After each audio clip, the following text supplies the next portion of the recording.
l'ALON sur le sujet de la posture d'animation à la posture de facilitation. Je mets le diaporama et puis tu me diras pour le... Ok. Bonjour. Effectivement, j'allais commencer par dire que c'était moi qui parlais du sujet, mais que Lucie et Mathieu auraient très bien pu le faire aussi. Donc moi, je travaille à ALON, donc c'est l'agence locale de l'énergie et du climat de Bretagne Sud. Donc on est sur le territoire de Lorient Agglo et Aurec-Quiberon Terre Atlantique. On est 22 salariés maintenant, je crois. Et on a la particularité de ne pas avoir de CEP, donc conseillers en énergie partagée en interne. Ils sont à l'Agglo, donc on est vraiment 22 sur public, habitants et entreprises.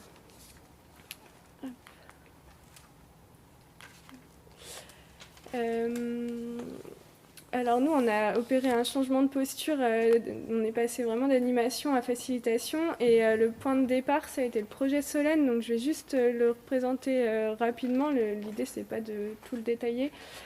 C'était une réponse à un appel à manifestation d'intérêt de l'ADEME sur les réseaux électriques communicants. Donc gros projet avec beaucoup de partenaires et puis un gros financement sur 4 ans. Qui se déroulait sur un territoire assez restreint. C'était une partie de la ville de Lorient et puis une partie de la commune d'à côté, Pleumeur, qui était équipée, c'était la première zone qui était équipée de compteurs Linky, donc on partait vraiment sur ce petit territoire-là. Donc il y avait plusieurs objectifs au projet Solène. Il y avait testé, mieux connaître les données qui remontaient de ces compteurs-là et savoir comment elles pouvaient être utiles aux habitants et puis aussi aux collectivités et puis à tout l'écosystème d'acteurs qu'on avait dans le projet. Donc principalement collectivités et puis universitaires, parce que comme c'était un projet sur 3 ans, on a été suivi par des sociologues, ergonomes, statisticiens, économistes. Et puis donc il y avait une partie sécurisation de l'alimentation électrique. On est en Bretagne, donc péninsule électrique, donc il y avait des tests qui étaient faits aussi là-dessus. Et surtout, ce qui nous intéresse aujourd'hui, c'était tester différentes solutions d'accompagnement à la maîtrise de la demande en énergie. Alors je l'ai passé vite tout à l'heure. En fait, il y avait 1000 foyers participants.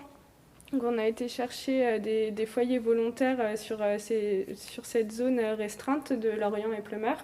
Il y a eu communication par courrier via la collectivité et puis porte à porte sur la zone pour trouver des foyers volontaires pour participer et avoir différentes méthodes d'accompagnement. Donc il y avait des personnes qui servaient de référence, qui étaient témoins aux études. Donc eux, ils avaient simplement le compteur d'installer et puis après accès comme tout Français à la possibilité de suivre ses consommations. Il y avait d'autres personnes qui avaient possibilité de suivre les consommations en plus détaillé avec des équipements domotiques qui permettaient le sous-comptage. Et puis il y avait 2 autres types d'accompagnement qui étaient là dispensés par ALON, un accompagnement individuel avec des visites à domicile et puis un accompagnement collectif où là on a testé plein de choses pendant c'était 2 ans d'accompagnement. Le projet il a duré 3-4 ans, donc avec une année vraiment de construction mise en place et puis 2 ans d'accompagnement. Alors là, je vous ai ressorti les principaux leviers qui ont été identifiés par les sociologues et ergonomes qui ont suivi le projet. C'est très très restreint et puis je vous ai noté leurs noms, leurs contacts et parce que voilà, elles sont vraiment hyper intéressantes sur la question des changements de comportement et puis d'implication des habitants. Donc là, elles sont sur d'autres projets, mais il ne faut pas hésiter à les contacter et puis à aller regarder les travaux qu'elles ont faits, parce que c'est très intéressant. Ce qui ressort, mais on l'a retrouvé dans les témoignages d'avant, c'est susciter en premier, du coup, pour impliquer, c'est susciter l'intérêt. Et ce qu'elles ont trouvé de par leurs études, c'est la notion de gestion du foyer, le fait de transmettre à ses enfants transmettre des valeurs, des bonnes pratiques à ses enfants, bah ça permet d'accrocher. Je crois que c'est Josette tout à l'heure qui le disait. Ça permet d'accrocher et de commencer la démarche de tester des nouvelles habitudes. Par contre, c'est pas suffisant. Après, il faut aller plus loin. Et donc là, c'est le troisième point, surtout ne pas s'attacher à la transmission d'informations, mais bien le fait de vivre des expériences, de partager avec ses pairs, d'avoir le bien-être. Là, c'est vraiment ça qui va faire que les personnes vont rester impliquées et vont mettre en place vraiment des nouvelles habitudes qui vont s'inscrire dans la durée. Et puis le fait de tester aussi, de mettre le pied à l'étrier, et puis de se rendre compte que finalement on peut faire, c'est pas si difficile, et en fait on en récupère quelque chose aussi, là on va aller plus loin. L'importance de co-construire les outils d'accompagnement, ça paraît logique quand on le dit comme ça, et c'est accompagnement numérique, parce que nous on a testé dans le cadre du projet Solène, il y a eu plein de plateformes numériques de mise en place, mais aussi l'accompagnement humain, parce que c'est vraiment deux choses qui vont de pair quand il y a le numérique avec. Et surtout qu'on construire les outils, donc ça passe par des techniques de participation, mais vraiment, il faut le penser bien en amont, en fait, vraiment très en amont du projet pour que ce soit vraiment des outils qui correspondent aux besoins et pas quelque chose qu'on vient proposer comme ça aux personnes, et puis elles doivent rentrer après dans le moule et puis se faire elles-mêmes aux outils, ça c'est compliqué. Et donc développer le pouvoir d'agir et l'autonomisation pour avoir envie de pouvoir continuer et faire soi-même et puis prendre de nouvelles habitudes. On retrouve on voit pas là, mais on retrouve leurs travaux et on les trouve en ligne en fait sur des plateformes, mais c'est dans le diapo je pense, donc vous le verrez. Ouais, c'est que c'est juste la petite ligne du bas, mais on les retrouve en ligne sur. C'est des chercheuses, donc elles publient là comme c'était dans le cadre d'un projet ADEME, du coup tout est en ligne et téléchargeable pour pouvoir aller plus loin. Donc nous, on était en charge de l'accompagnement collectif. Donc c'était un échantillon de, il me semble, 300 personnes qui étaient visées. On a rencontré des difficultés qui étaient vraiment propres au cadre du projet, parce que du coup, comme pour intégrer le projet, il fallait être dans cette zone géographique très restreinte qui était sur 2 communes. Il fallait avoir le compteur, d'installer. Ça complexifiait la chose, et comme la collectivité qui était dans le projet, c'était l'agglo, c'est pas dans les compétences de l'agglo que de communiquer sur seulement des petites parties de communes, donc ça a un petit peu complexifié la chose, et surtout pour l'accompagnement collectif, où là, notre idée de base, c'était de se baser un petit peu sur ce que faisait Famille à énergie positive, et d'aller chercher des capitaines, ou soit de trouver le capitaine d'abord, ou soit de créer des équipes, et puis d'avoir ensuite un capitaine d'équipe qui allait être le lien entre l'équipe d'Aloen et puis les participants. Ça, on n'a pas du tout réussi à le faire, parce que comme ce que je vous disais au début, c'est qu'on a été chercher les volontaires en porte-à-porte. Donc solution hyper efficace pour tout ce qui était accompagnement individuel, ça a très très bien fonctionné. Par contre, pour l'animation collective, c'était pas du tout le bon moyen, parce que du coup, on a trouvé des personnes qui avaient envie de s'impliquer, mais par contre qui se connaissaient pas. Donc je rejoignais ce que tu disais, Josette, sur l'équipe qui est venue sans forcément se connaître sur l'alimentation. Là. Et c'était ça en fait. On a essayé au début de faire se rencontrer les gens.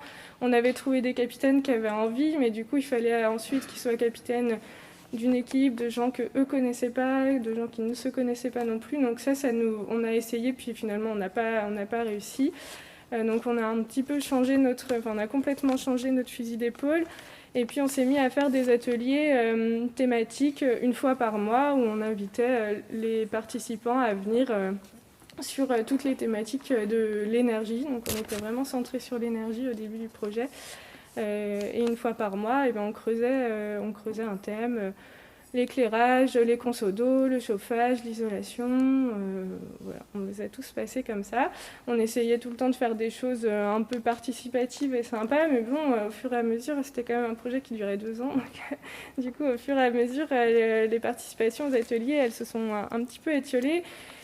Et puis, voilà. Les participants avaient du mal à rester accrochés. Nous, on avait du mal à rester motivés parce que faire des ateliers avec 4 personnes, des fois, c'est un peu lourd.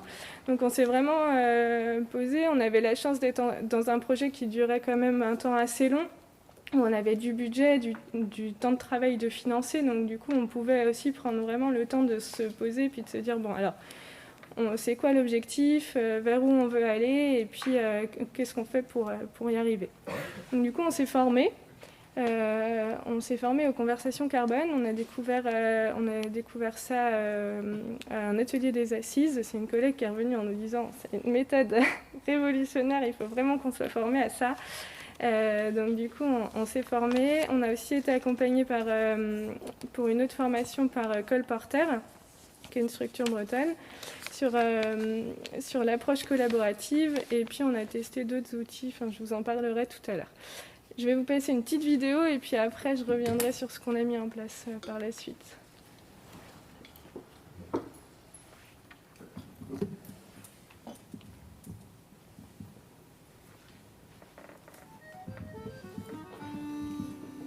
À Aloen en 2014, notre mission était d'aider les personnes à réduire leur consommation d'énergie grâce à une meilleure compréhension de leurs factures, en suivant leur consommation d'électricité en ligne et en adoptant des éco-gestes. Pour y arriver, on a proposé au public tout un programme d'action. Des visites individuelles, des animations collectives, des conférences. Mais soyons francs, la mayonnaise ne prenait pas. L'ambiance ne décollait pas, les gens ne revenaient pas d'une fois sur l'autre. Et on n'était pas vraiment sûr que nos actions les décident à diminuer leur consommation d'énergie. Pourtant, on a essayé de trouver des idées originales. Mais on a fini par perdre l'enthousiasme, et l'équipe était prête à jeter l'éponge. On s'est remis en question et on a décidé de se former à la facilitation et à des méthodes plus collaboratives. Résultat, on est revenu gonflable. Alors vous vous demandez comment on a opéré ce virage entre animation et facilitation ? Déjà, on a arrêté d'essayer de sensibiliser en masse et on privilégié les actions en petits groupes. À travers des parcours construits sur mesure, des groupes de conversation carbone et l'organisation d'un grand jeu de piste, l'aventure des carbonautes.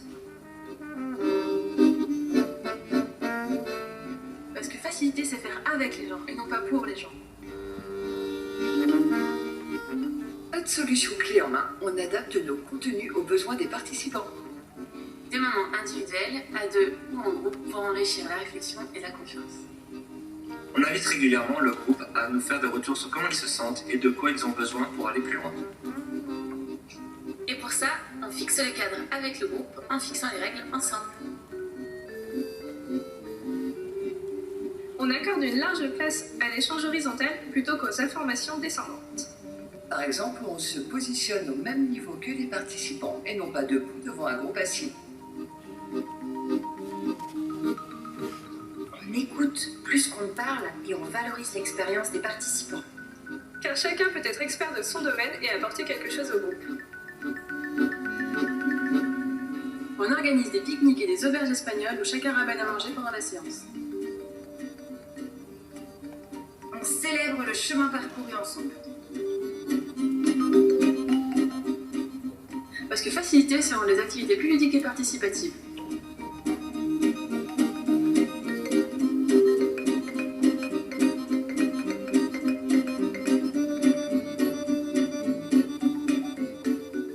On met les participants en situation pour qu'ils pratiquent eux-mêmes le changement.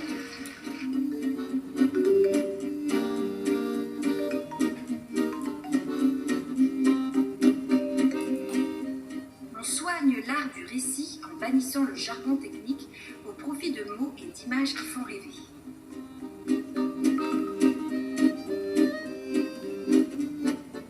On a été jusqu'à créer un grand jeu de la transition écologique, l'aventure des carbonautes, avec notre réseau et notre communauté d'aventuriers. Et là, c'est à leur tour de mettre 650 joueurs en situation de pratique.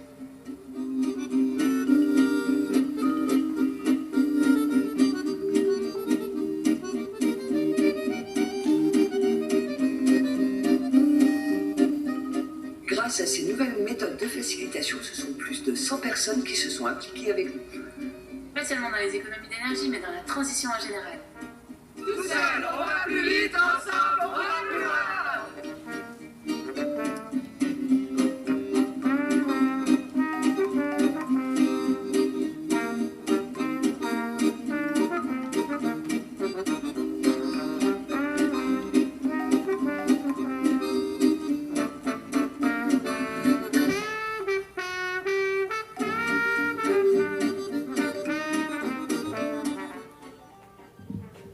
Ça vaut le coup de souligner que c'est de la fabrication interne maison à l'ON.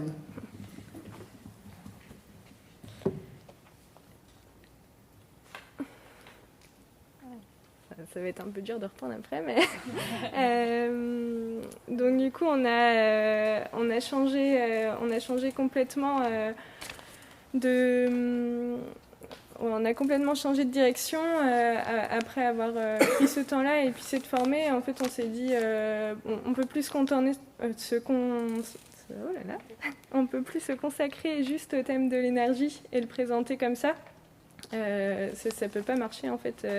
Ça parle pas à assez de gens. Il faut qu'on élargisse. Et puis on était dans un projet qui était sur l'énergie, en plus sur l'électricité, mais tant pis, on ouvre et puis on s'élargit sur les thèmes. On se contente plus de la zone géographique qui nous est imposée parce que c'est pas possible, et on va faire avec les gens qui ont envie, qui ont envie de s'impliquer, et puis ils embarqueront les autres en fait. Et du coup, on a changé comme ça. Et on a mis en place 2 groupes de conversation carbone et 2 parcours de la transition écologique. Donc on a lancé ça en même temps. Les parcours de la transition écologique, c'est un mix entre les méthodes qu'on avait pu découvrir dans Conversation Carbone, et puis on met un peu plus la main à la pâte, et puis on va faire des visites, rencontrer des gens qui sont impliqués sur le territoire. Et donc ça nous a amené à construire un grand jeu de piste, donc l'aventure des Carbonautes qu'on a fait avec le réseau qui avait participé donc à ces 2 groupes, et puis aussi tous les acteurs locaux qui avaient envie de s'engager, les associations. Je reviendrai là-dessus après.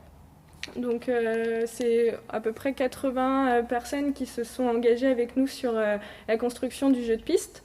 On y a travaillé 6 mois, je pense, à peu près. À peine, parce que c'est pareil, c'est une idée des assises de l'énergie encore. Donc c'est fin janvier, et puis donc on a fait ça, on l'a mis en place début septembre, le jeu. Donc on a réussi à caler ça dans ce temps-là. On a construit le cadre, on a écrit le début de l'histoire. Et puis ensuite, on a demandé aux gens s'ils avaient envie de s'impliquer avec nous, et puis de proposer des défis, de faire jouer les gens sur une des thématiques de la transition. Donc du coup, on avait l'alimentation, les déchets, la consommation, l'énergie à la maison. Et je dois en oublier, mais du coup, les personnes pouvaient définir la thématique qui les intéressait, et puis au sein de cette thématique-là, elles rencontraient les personnes qui étaient là. On a fait 2 réunions participatives pour ça. On faisait des petites tables, et puis les gens se découvraient, disaient ce qu'ils avaient envie de faire passer, et puis choisissaient entre eux quels défis ils pourraient mettre en place pour faire jouer les participants. Donc on a eu 650 inscrits, et c'était vraiment des personnes qu'on n'aurait pas fait venir sur des conférences, des ateliers, des projections de films. Là, ils venaient vraiment pour jouer. Il y avait eu une grosse communication de fait de la part de l'agglo, avec des affiches sur les bus, sur les arrêts de bus, et puis après de la communication sur les réseaux. Et ça a fait vraiment venir des personnes qui étaient là en famille un dimanche après-midi pour passer un dimanche sympa à jouer. Et donc je vous ai remis un petit point sur les différentes formations qu'on a suivies. Donc j'ai essayé d'en tirer ce que chacune nous avait apporté. Les conversations carbone, on a fait en tout 3 groupes. Nous, on n'a pas encore remis en place de groupe de conversation carbone. Par contre, c'est vraiment une méthode de travail qu'on a gardée et qu'on essaye de diffuser au maximum. Donc ce qu'on en a tiré, c'est la définition et la garance du cadre, l'importance du cadre sur une réunion, l'écoute et la confiance dans le groupe.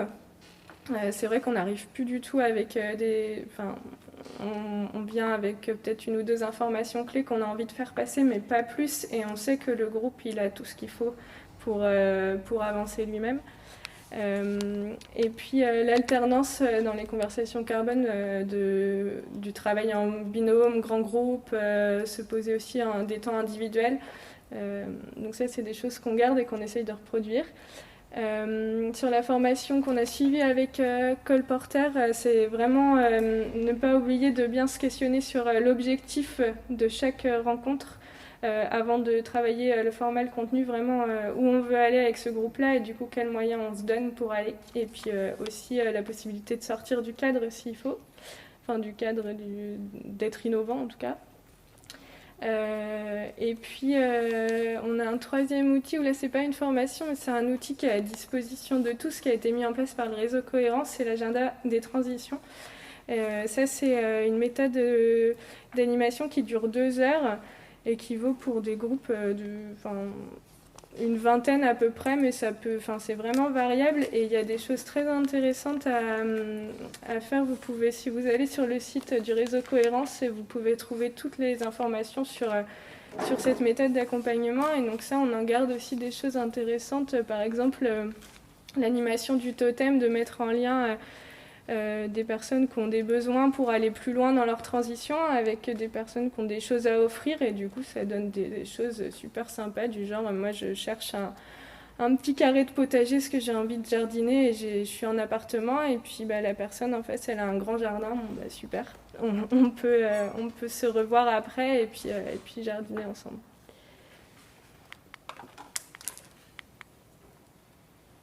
Et du coup, ça, le projet Solène, maintenant, il est fini depuis 2 ans. L'aventure des carbonautes, c'était il y a 2 ans. Et donc, on a répondu à l'appel à projet mobilisation citoyenne de la région Bretagne l'année dernière, avec 4 thèmes principaux, on a 4 actions dans cet appel à projet. Et ces 4 actions-là, elles sont très différentes les unes des autres, mais là où elles se rapprochent, c'est que maintenant, on s'est un peu détaché de l'envie de toucher le grand public et de s'épuiser en fait à vouloir toucher des gens qu'on n'arrive pas à voir, et du coup on s'est dit maintenant on essaye de se concentrer vraiment sur le premier cercle, sur les pionniers, voir le cercle d'après, mais après c'est comme ça qu'on va réussir à diffuser et à rayonner plus large, et puis petit à petit on arrivera à avoir d'autres personnes. Sur des personnes relais aussi, on va mettre en place une journée à destination des animateurs de centres de loisirs pour que ce soit eux qui aillent ensuite proposer des nouvelles animations sur la transition écologique aux enfants, plutôt que nous d'aller faire le tour des écoles ou des centres de loisirs avec un public qu'on ne connaît pas bien en plus. Donc là, on va vraiment s'adresser à des personnes relais. La mise en récit, on l'a commencé avec l'aventure des carbonautes et on essaye de le garder et de faire, on va continuer là-dedans. On a encore plein de choses à apprendre, et puis les TEDx d'hier donnent de super idées, je pense. Et là, on travaille aussi beaucoup sur le réseau de pionniers et de personnes impliquées sur la transition sur le territoire. On se rend compte là avec le confinement, on a pris conscience qu'on avait besoin de bien se connaître, de savoir ce que fait chacun, quels sont nos besoins, comment on peut s'entraider pour justement pouvoir diffuser plus large. Donc on est en train de construire un réseau avec des moyens de communication entre nous, et puis un trombinoscope des transitionneurs pour pouvoir se reconnaître et puis se retrouver facilement une fois qu'on s'est vu à une réunion, qu'on a vu quelqu'un qui nous paraissait intéressant, pouvoir se recontacter après et puis continuer à travailler ensemble. Et je vous ai remis une petite citation de Saint-Exupéry sur la mise en récit, l'importance du récit pour embarquer les gens.